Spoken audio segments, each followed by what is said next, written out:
Welcome to the Myofascial Health Podcast, hosted by me, Unu. Follow along as I explore the depths of John Barnes' myofascial release approach on my road to mastery.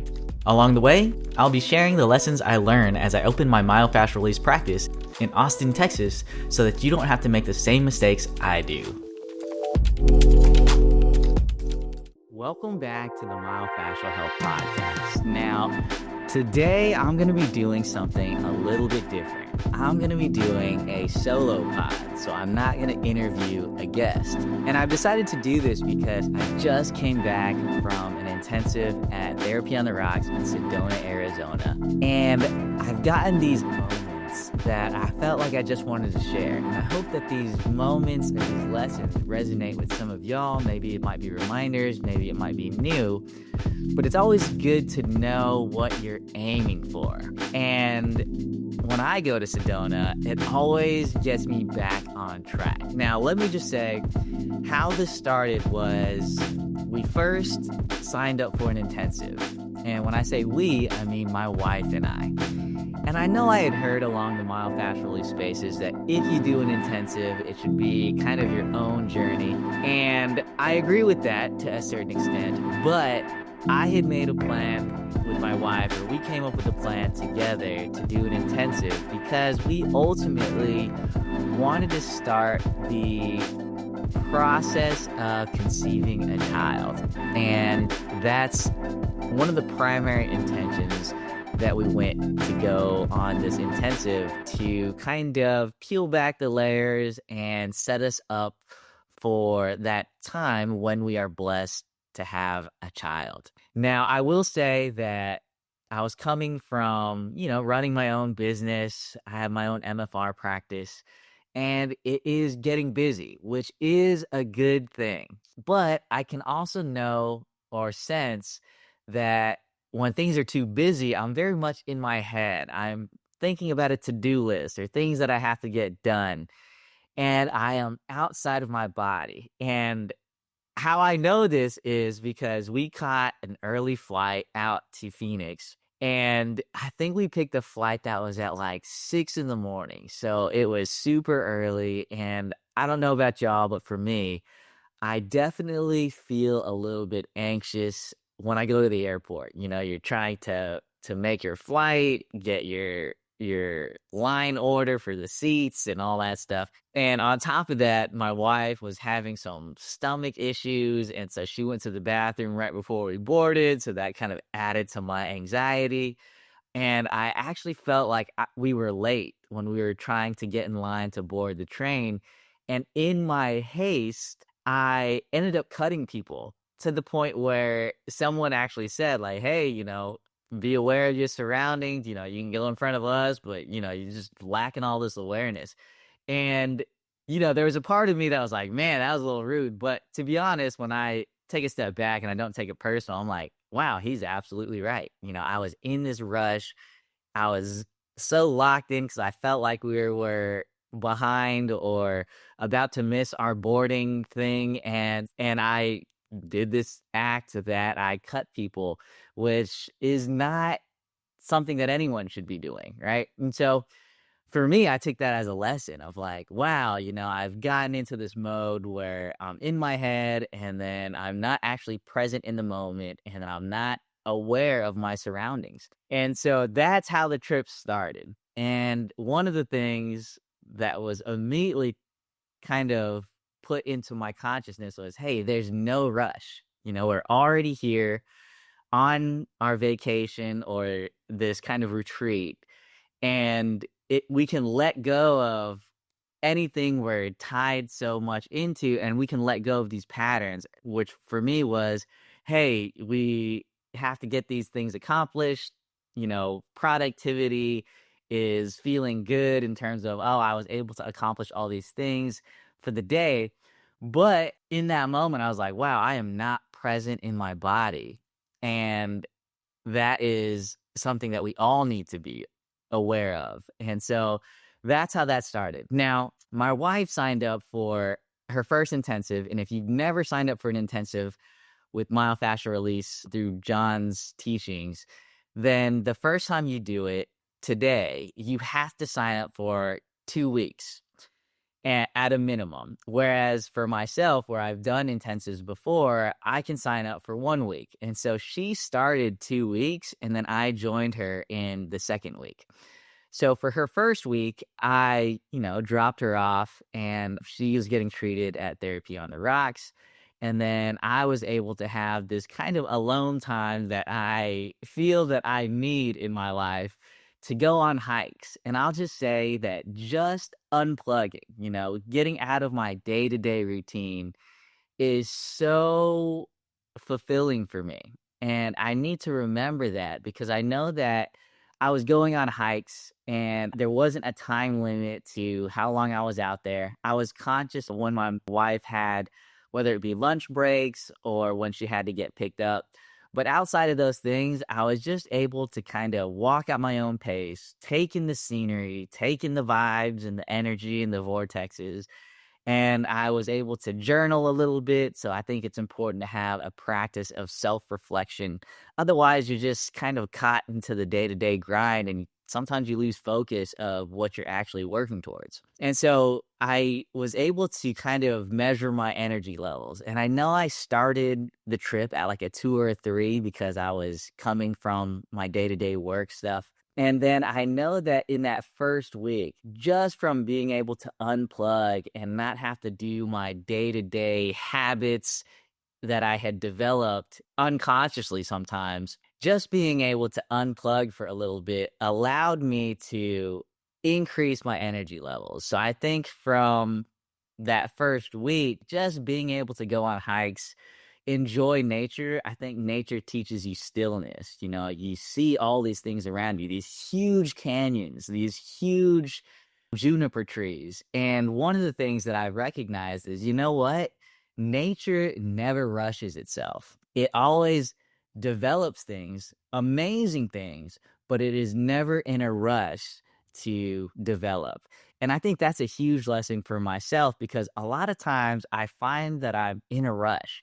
And I don't know if that's conscious, subconscious, unconscious, but I know that as I go into my day-to-day life after a retreat or an MFR intensive, I'm a lot more calmer. I'm a lot more moving at a pace where I can feel my own essence. Whereas as I inevitably go more and more into the business and think of different things that I have to do, that we have to do, then my mind starts to fill up. And then it just becomes kind of like this program that's running in the background that I have to kind of tend to. And so I'll just say for me, it was phenomenal in just being able to enjoy Sedona, whether it's for an MFR intensive or just to be able to go on hikes.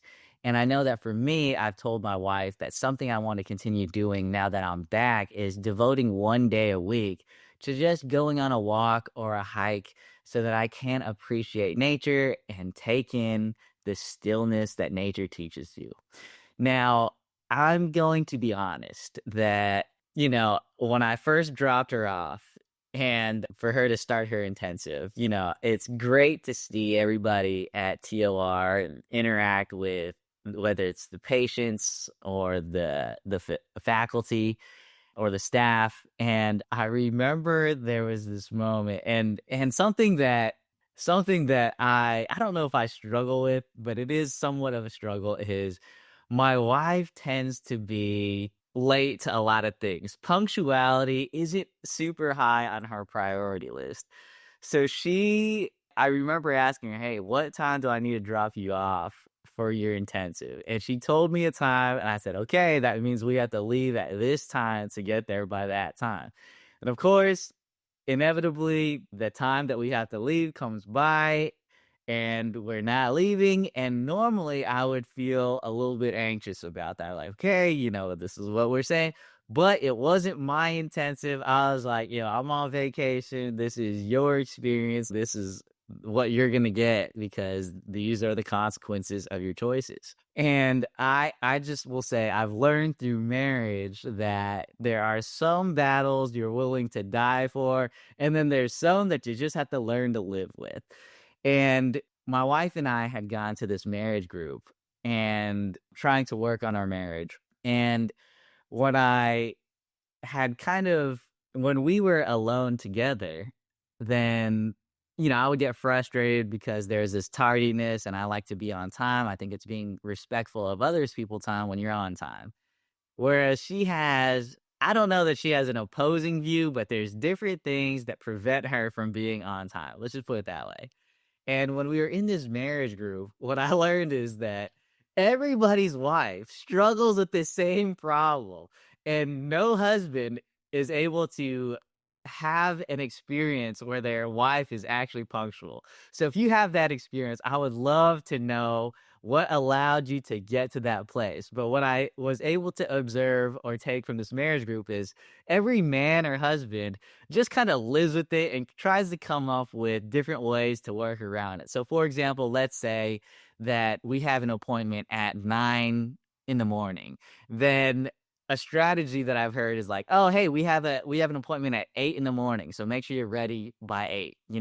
And then when the tardiness comes into play, then hopefully you get to the place on time because the spouse or the wife believes that's an earlier time. And so there's just these strategies. And one of the ones that I've kind of adopted that I feel like works the best for myself is when I am ready to go, I'll just sit in the car. And that way, there's nothing that can be said of like, hey, I was waiting on this, or I thought you were gonna. It's like, yo, I'm sitting in the car. I'm ready to go. And so my wife, Yvette, whenever she's ready, she knows that I'm in the car already waiting to go. So all that to be said is her pattern of being tardy is, of course, present in this moment. First day, way to make a first impression. And, she was feeling a little bit anxious about going, and she knows that I am very comfortable in these myofascial spaces. So she had asked for me to kind of drop her off, like park the car and walk in with her and make sure that she gets to her places on time. And, I have to recognize that I'm here with my wife. We signed up to doing this intensive together. And so even though I wanted to maybe pull off and go on a hike, I felt like, hey, this is something that we're doing together and I need to be there in these moments. But because she was late and tardy, I came down and oh my gosh, it just seemed like it was a little bit chaotic. And she just kind of like shushed me away. She was like she kind of mouthed to me that she was in trouble and then she didn't want me to get in trouble, so she just shushed me away. And I was like, okay, I'm out of there, right? But I remember when I dropped her off on one occasion, I asked how things were, and the people I was speaking to, there was this pause. There was like, good, and then I got asked, how is married life? And I paused and I said, good. And that pause is important. I don't know if everybody else picks this up, but that pause is very, very loud to me. And what that pause means is I'm going through some things right now, but at least I got up today, so I'm still alive, so I'm good. Okay, so that's what that pause usually means, right? So I don't know the details, but you can just sense that there's a little bit something more. And just like when they asked me, hey, how's married life? It was a pause. It was we're going through some things right now. It's just like every marriage, there's ups and downs, but you got to learn to love them. But hey, we're still together. We woke up and we're here. So I'm good. So that pause just meant so much to me. And I want you all to know that I appreciated y'all's honesty and I crave that. So thank you. And then I'll just say, there's a honeymoon phase in a marriage where, your partner can do no wrong, and this is pretty common in the beginning of relationships, supposedly the beginning of marriages. But there comes a time when the reality sets in.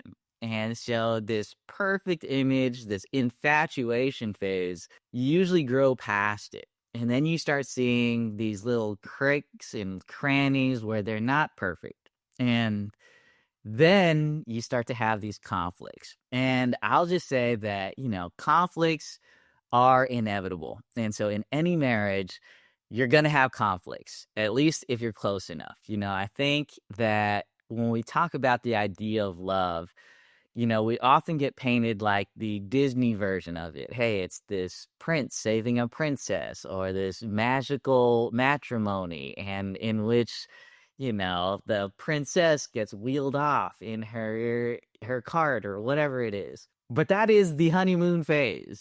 There's a reason why Disney movies end at that moment where everything is so blissful, right? And not to say that ever goes away, but love will also grow. And I think that marriage, at least for me, has been one of the most healing experiences that I've been able to be a part of, which is why where we're at in our marriage, where we get to do an intensive together, it means a lot to me. And I know that for her, she maybe feels differently. She's not as on board.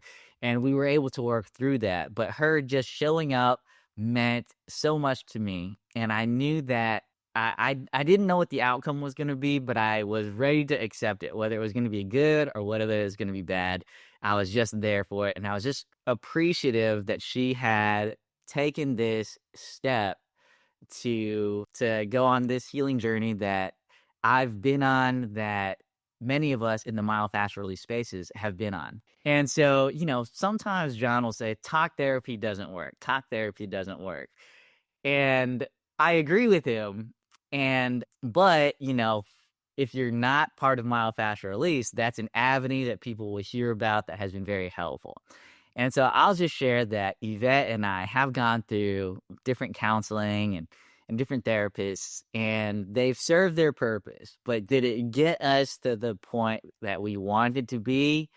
No, right? And I think that there's a reason for that. I think when you get into a serious relationship and definitely a marriage, John has mentioned that it's not a marriage between two people or a relationship between two people. It's actually between four people. It's you two in the present moment, and then your child versions of yourself, which is your inner child that has developed to the level that it's been allowed to. And what I mean by that is if you grow up in a very stressful environment, let's say it's very chaotic, then your emotional development will stunt. They call that arrested development. Even though, let's say for myself, I am 39 years old, emotionally, I am still at this childlike version where my emotions weren't developed. I'll just put it that way. And I'm sure that many of us share this experience. And so that is where this imperfection that will reveal itself comes out. And if you haven't done the inner work, then you'll continue to bleed on the people around you. But a lot of times you're even unaware of it, and so that's where we were at. And I'll just say that, we've talked to different counselors, gotten different strategies like how to communicate better and do X, Y, and Z, but nothing has stuck. And I think that's because when we are in these counseling sessions or these therapy sessions, we are acting as our adult selves. But when we get triggered, I think I learned, and I'm probably going to botch this, but I know that instead of going from your prefrontal cortex, your mature brain, where you can make rational decisions, when you're triggered, that turns off and you go into your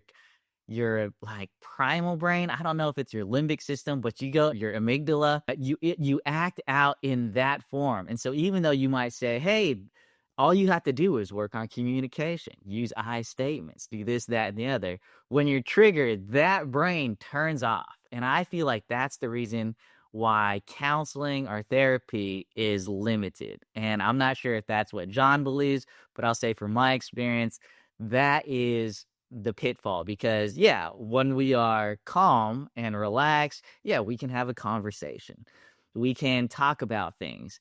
But when you're triggered, you revert back to that childlike brain, that emotional distressed state, and that might trigger. That's where that inner work comes in. And so I'll just say for me, it's like I'm at this point in life where instead of talking to other people, I'm starting to reach out to trees. Okay. And that might sound a little bit bizarre to hear, but it's like, okay, when I talk to another person, they're getting a version that I am sharing with them. And so they only know that part. And there could be different parts that, let's say, I'm avoiding because it makes me be perceived in a negative light, or even my wife in a negative light. And so I'm only able to share certain parts that that I'm willing to share. And it might not be the full truth because we maybe I have a fear of judgment and I just don't want to be completely honest and be accountable to that, you know?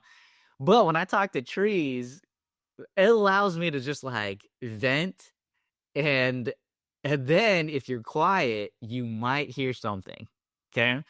And I know that in myofascial release spaces, we sometimes are encouraged to go out into nature and to see or find something that catches our attention, and then just to be quiet and then ask it a question, right?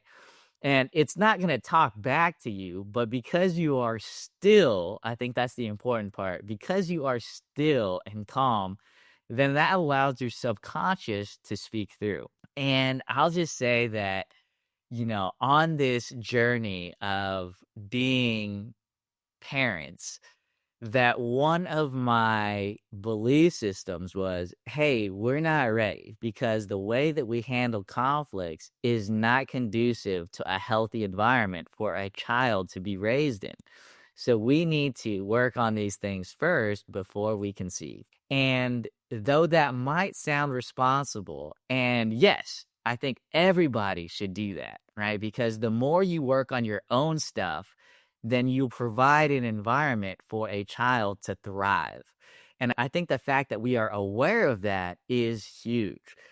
The follow through, I think, will always be a work in progress. And then I think that if you always wait until you're ready, or you come up with these excuses of why you're not ready, you will sometimes miss the mark. And sometimes these marks are a one-time thing or only available in a moment of time.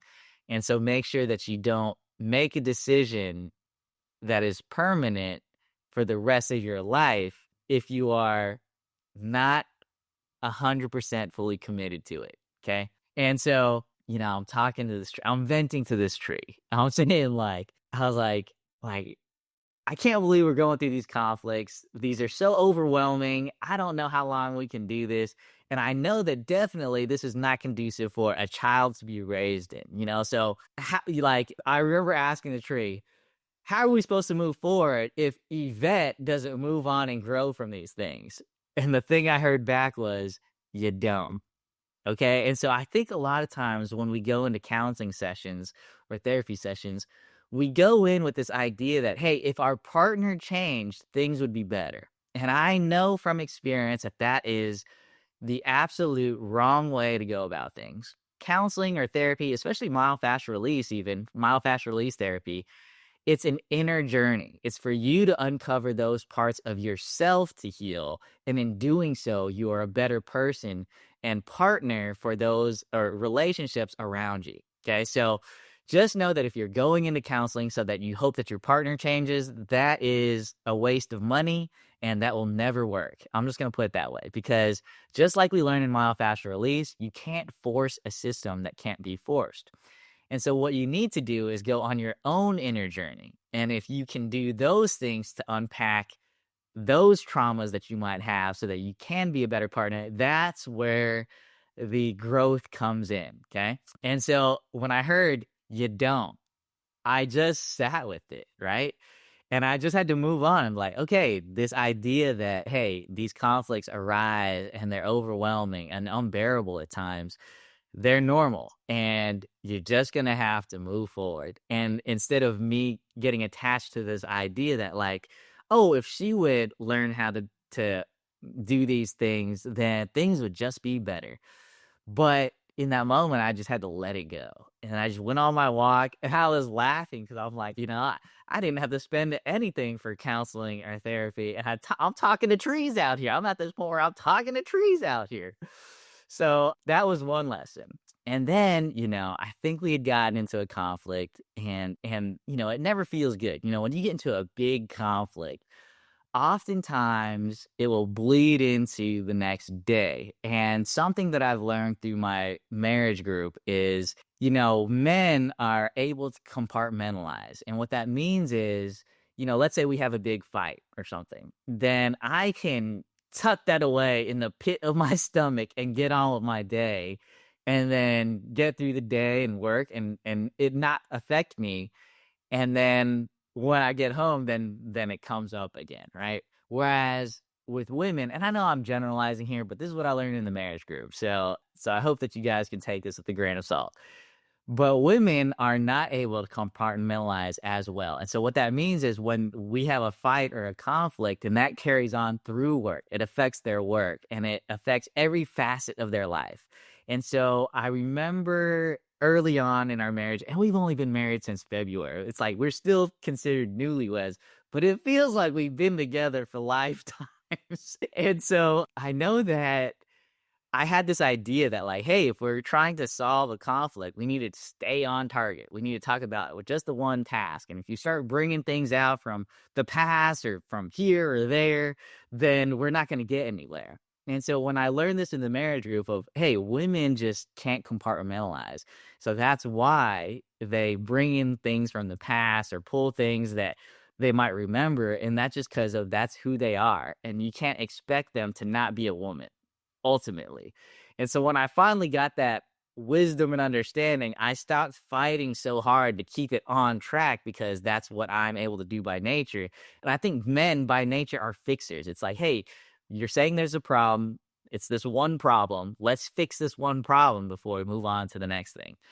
But in the context of relationships, that's very hard to do, especially if you're in a hetero relationship like myself, where it's a man and a woman. That is the beauty of it and the beast of it, right? It's because we are different. And what I've learned with Yvette is that when we have a unified goal to work towards, our differences are our strengths because we see things very differently and we can tackle this problem from two different angles and where our strengths are each other's weaknesses. So combined, we are an unstoppable force.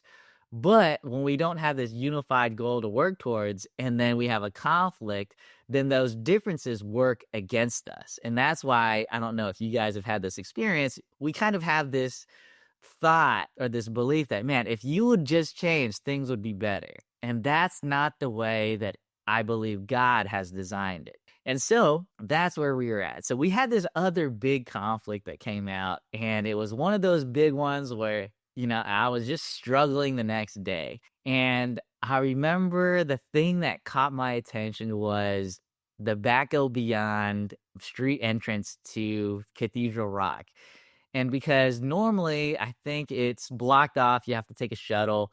But I was there during the week where Yvette was getting treated for her intensive and it wasn't blocked. So it caught my attention and I ended up driving there. And I remember taking a nap in front of the great grandfather tree. And if you guys haven't been there, it's in the dry creek bed. There's this juniper tree that is thousands of years old, and it has this energy that you can sense into. It's subtle for me. Other therapists will go there and say, oh, I can immediately sense it from the parking lot or this and that. But it's when I get closer, I can kind of just feel like this magnetism. And so I remember, just struggling because of the conflict. And then I laid down, I took a nap, and then I finally woke up. And I was like, again, I'm at this part in marriage where I'm just asking for help, So now I'm talking to trees, and I'm talking to the great grandfather tree, just saying, man, these conflicts, these are so tough, and I don't know how long that I can do this. And we're here with this intention of starting a family or conceiving a child, and I just don't know if this is how hard it's supposed to be. And what I heard back from the great grandfather tree was, if you look at me, you can see that I've survived a lot. And there's going to be times when you're going to feel like you're half dead. And that made me chuckle because if you look at the great grandfather tree, half of it's alive and half of it's dead. Okay, so he says to me, there's going to be at times in your marriage when you're going to feel like you're half dead, but you don't get the status of being called a great grandfather without weathering your storms. And so that gave me perspective, because to be called a great grandfather, there's generations of seedlings, right? And so for me, I'm just trying to become a father, just that first layer. And so to hear this from the great grandfather tree gave me a lot of perspective, and then I was reminded of a Native American symbol. It's called man in the maze. And the man in the maze is your destiny, your life's journey. And what it kind of depicts is a man that's in this labyrinth. And a labyrinth is a maze where a lot of the obstacles in challenges in the labyrinth will change. And the lesson is, no matter what obstacle or challenge comes up, always find a way. And so whether that's life, whether that's, this journey of parenthood or myofascial release, just like John says, if myofascial release is something that you find that is authentic and true to your heart, never give up. And that's the idea of the man in the maze, is when these challenges and obstacles come up, never give up. And so in this marriage that I'm blessed to be in, it's a reminder to hear you're always going to have challenges and obstacles. And it's not to wish that you didn't have these things. It's to find a way amidst the challenges and obstacles.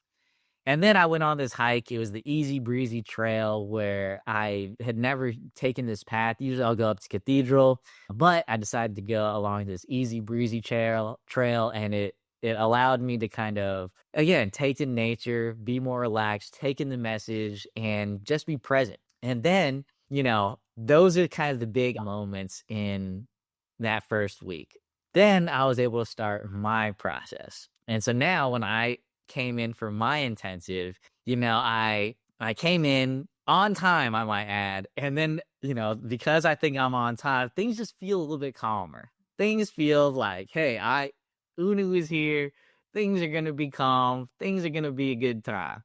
So I check in, and I just love the intensive experience because it allows you to unplug. And I know that it's a blessing because not everybody has that opportunity or the freedom to be able to just take 2 weeks off without things kind of falling apart. And so I could just accept that, hey, this is a very blessed moment, or I'm very blessed and my wife is very blessed to have this opportunity. And, I was working with my therapist, and one of my deeper restrictions was in my throat. And it was like to the point where I would kind of have this extended head. So my therapist worked with me, and, I was able to feel that part of these deep throat restrictions were because of having to bite my tongue, especially when growing up. I think I bit my tongue because it was respectful.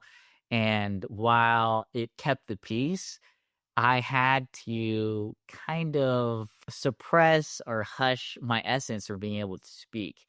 And so I had to work through that. And I think it came up, especially during what we'll do is these group unwindings, and then you'll do a group therapy exercise session. And then there's always moments for self-reflection.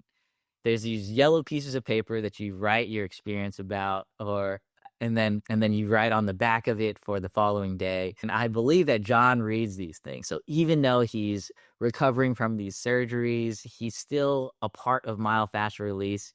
And John, if you hear this, I'm praying for you. I hope your surgery went well, and I hope that you're getting all of the healing that you need, and to remember to not rush the process. I know that you're someone who gets things done. There's no obstacle with accepting responsibility.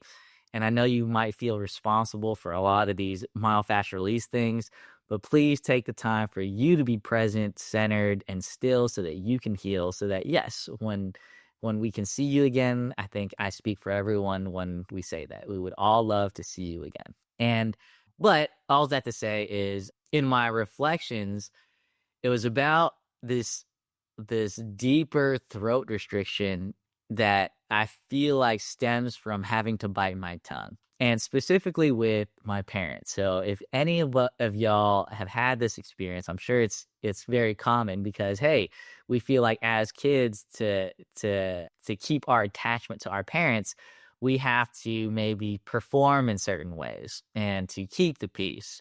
And I know that I played that role for a very long time. And it doesn't have to be anything drastic, but it is something that has to be authentic to you. And remember that it's not a one-sided road. So for me, I can say, "Hey, I need to not bite my tongue around my parents."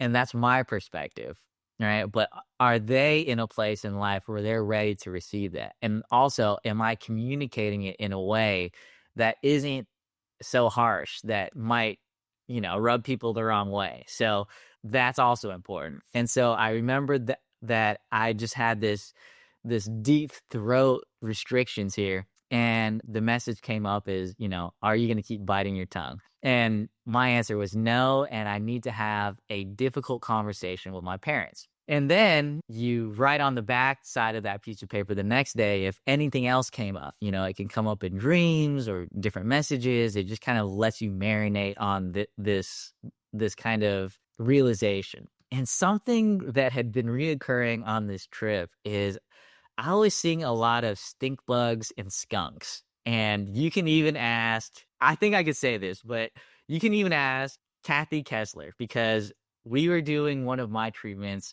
outside and there was a stink bug that was on the screen. And literally during my treatment session, it flew and it hit me in the neck. If that's not a synchronous moment, I don't know what is, right?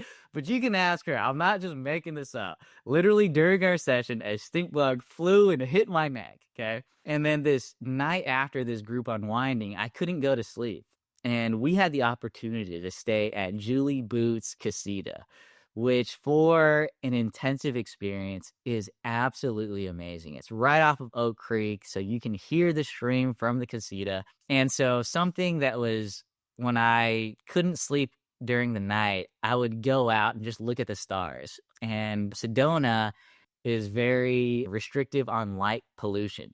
And so you can see all the stars. As a side note, McDonald's in Sedona is the only McDonald's that has turquoise arches.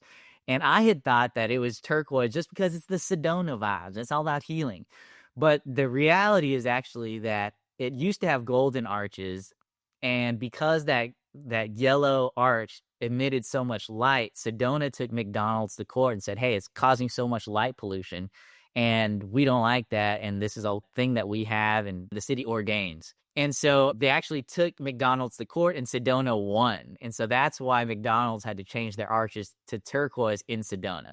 So anyways, you can see the stars in a magnificent capacity when you're in Sedona because there's less light pollution. And I remember I was just sitting outside looking at the stars, and then I hear something kind of rustling under the deck at this casita, and it's a skunk that just goes away, right? And I'm like, okay, what is the message here?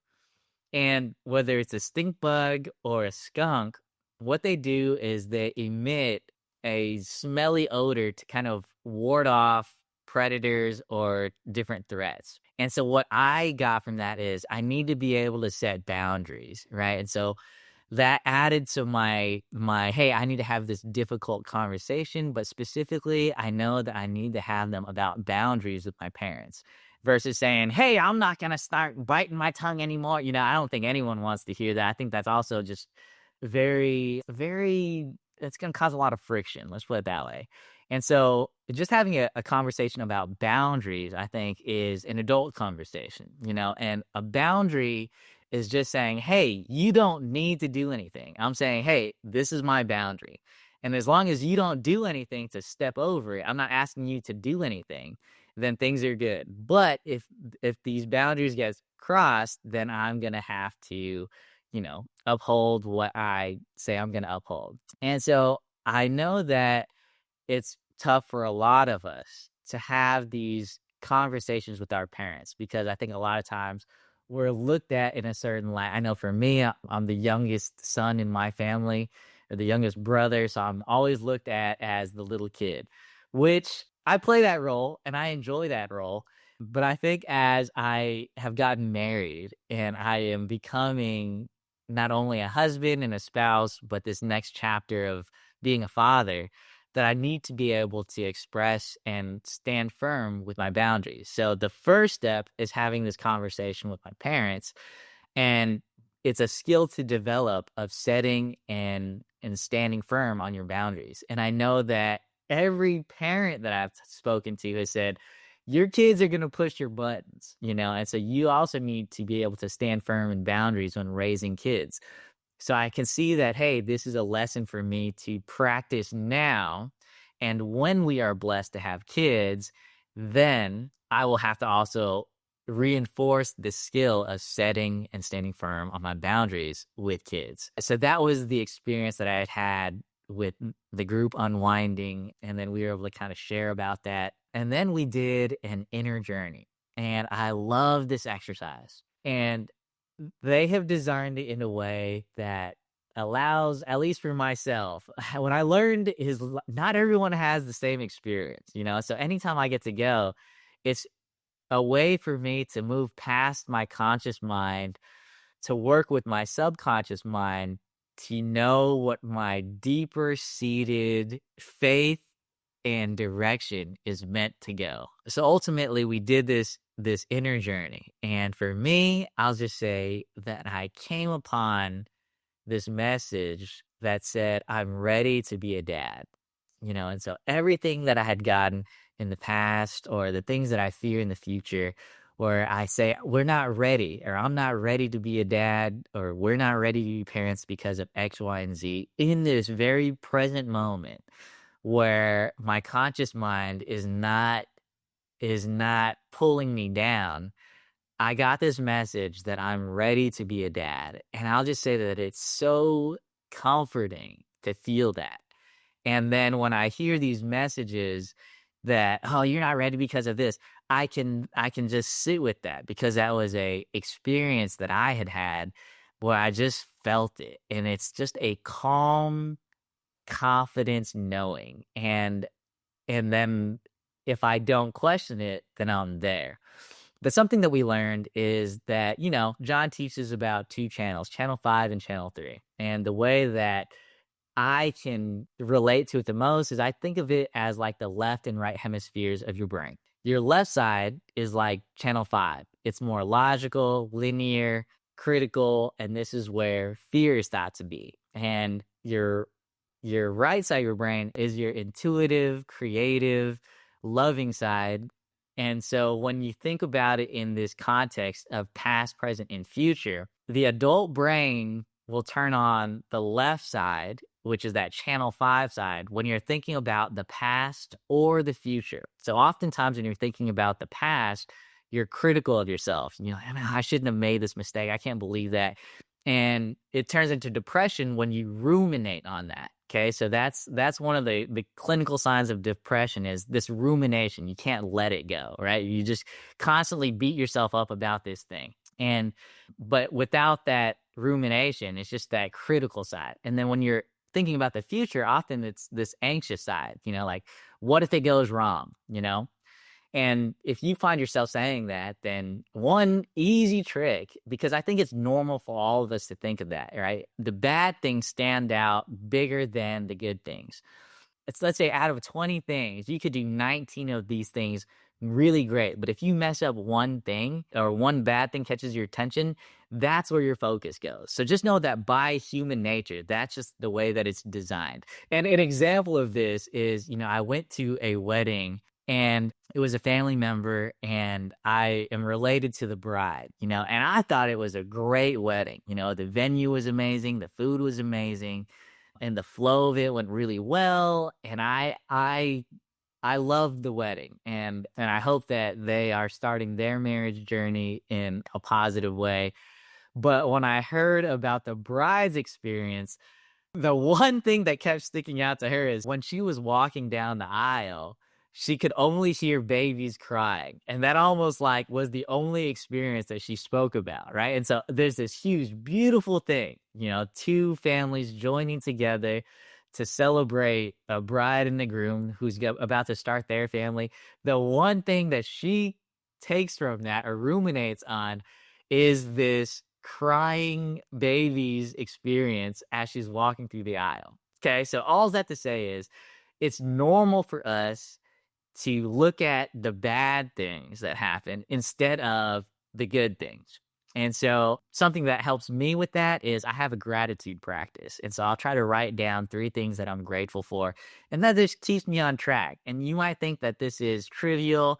It's not that important. But I'll say that for me, when I started this way, there is something about that because a lot of times when you're stressed out and overwhelmed, you're like, yeah, there's nothing to be grateful for. And then I'll say that you've lost sight of what's important. And so if you can find those little things even to be grateful for, hey, I woke up today. Hey, I have a cup of tea. Then you might find that your body's a little bit more calmer, your mind is a little bit more clear. And that's just the recommendation that I would give. And so anyways, I came upon this realization that I'm ready to be a dad. And I'll just say that it just feels so amazing. And I think maybe at this point in time, I hadn't always felt that way. And so I just want to thank all of the therapists who helped facilitate the intensives for me and my wife. And I think we both got different moments, good, like broadened perspectives. And we are waiting for when we are blessed to have a child. And then when I talked to my wife, I was like, yeah, I know I had this experience. It was so great. I'm ready to be a dad. I asked her, like, oh, how was your inner journey? She's like, my shoulders are too tight and I couldn't get past them. I was like, but there was no inner journey. Like you didn't feel the emotion that came from your heart or all these things. And she was like, no, I couldn't get past that, you know? And so, everyone has their own experience. And so, I don't judge it. Obviously, I enjoyed my experience. I was able to feel just a sense of calm, content, and peace as I accepted this message. I'm ready to be a dad. And then, we continued on and we finished out our intensive.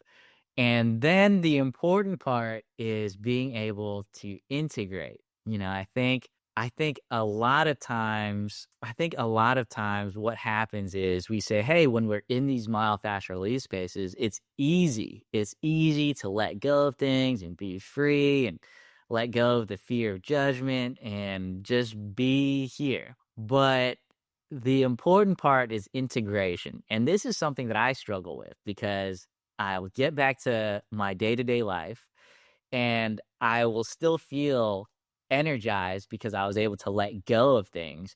And then I know that slowly I'll start to grab on to whether it's the business side of responsibilities or obligations. And then I have to be mindful of those things. And so that's the part, right? So my wife and I had a conversation about that. What are we going to continue fostering and growing from this experience? And one of the things that I really love that we get to do is self-treatment. This is something that I haven't done too much myself, even though I'm an expert level myofascial release therapist and I know the benefits of doing it. I just didn't prioritize it. But now to have my wife go through her intensive and then she'll say, hey, let's do some self-treatment. So we each got a Thumbie, which is my new favorite self-treatment toy. But whether we're driving in the car, in bed, we're using, whether it be those little yellow balls or the Thumbies. But being able to do this with her, I am so grateful for, and so now not only can I keep myself accountable by doing it, and I know the benefits of keeping things malleable and pliable, but now I get to share in this with my wife, and I couldn't have asked for that. And that has been something that has been phenomenal. And so I think, just as a reminder for everybody, if you love yourself enough just to treat yourself 5 minutes a day, do so. 5 minutes isn't a lot of time, but I think life gets busy. You say, hey, but I have to get these things done or this, that, and the other. And if you could just start with 5 minutes a day and do that every day, then that's how you start to build a habit. obviously you will get more benefit if you do it longer, but it shouldn't feel like a chore. And I think that's the mindset that I had with it. And I'll just say that with the help of D Nice, that's how I'm saying Denise, she's a therapist at Therapy on the Rocks.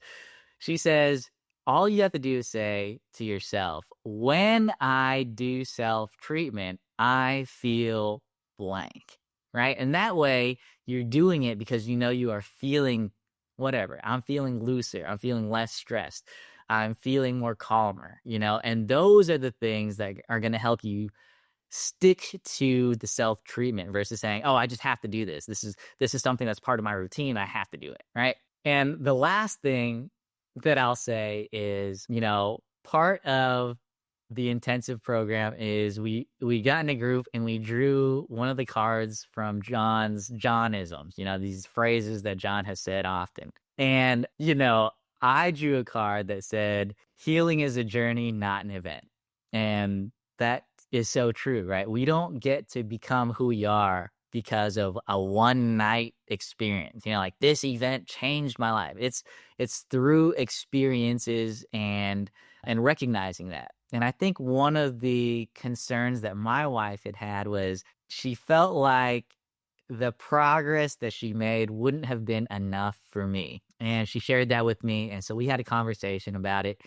And I let her know, like, just her being able to show up and go through this was enough. And something that John teaches us is to detach from the outcome. And so I had already detached from the outcome, but just her being there was enough for me. And so we had the conversation, and it's to recognize, hey, this isn't the end of our healing journey. We did all this stuff. It doesn't mean that everything is fixed. It doesn't mean that our conflicts go away. It just means that, hey, we've taken this step and it's been a very positive one. And so just remember that for anyone on their healing journeys, healing is a journey, not an event. And so I just want to say thank you to Yvette for taking the risk of doing this. I know that she has agreed to doing a podcast episode about it, so you guys can hear her side of it. And then, what she drew for her card was soften your focus, and soften your focus means, if you are dialed into just one target, you're going to miss everything else that's available to you, and so John teaches us to soften our focus. And when you soften your focus, you'll get all of these different things that are trying to help you. But if you're hell-bent on this one way that it has to be done, you will miss that. And I'll just say that as a husband who often feels like he has good ideas or is trying to lead in a certain way, that might be different, not better or worse, but just different than his wife's. That her getting this card, I couldn't help myself. We're supposed to hold space, but I tapped her on the foot during this experience. And I said, that's a great card for you, so that was a moment of synchronicity. And I'll just say that even a participant there said, we all had a chuckle, and she said, man, that's brave of y'all to do an intensive together. So I just want to say thank you first and foremost to my wife. I think there are fears around going on this intensive, fears around the finances, but I just want to thank you for joining me in this journey. Myofascial release is a huge part of my life, and being able to share this with you, Yvette, means the world to me. And then thank you to John, of course. Thank you for turning your pains into this beautiful movement towards authentic healthcare, the future of healthcare, and the future is now. So thank you for sharing your wisdom, and I hope that you are getting all of the healing. I hope your surgery went well. I hope that you recover, and I hope to see you in a seminar soon. And then thank you to all the therapists and the staff members that are at Therapy on the Rocks. The staff includes Rob, Denise, Kathy, Tish, front desk staff. You guys are always helpful in any of my requests, my wife's requests, and that added to the experience. So thank you to Sean, Shelly, and Gwen. And so thank you guys again for listening. hearing my healing journey. And if you guys like more of these solo pods, I'm more than happy to do them. I just kind of like to glean from the wisdom of others, whether they're new therapists or experienced therapists. But if you guys enjoy these solo pods, let me know and I'll probably do some more of these. But until next time, God bless. And I hope that everybody is doing well. And I hope that everyone spends a moment of stillness to listen to their intuition. Thanks for listening to another episode of Myofascial Health. I help myofascial release therapists create beautiful websites for their MFR practices, even if they aren't tech savvy. If you're just starting your MFR practice, or you're an experienced MFR practice owner, learn more about how I can help at www.myofascial.health/website.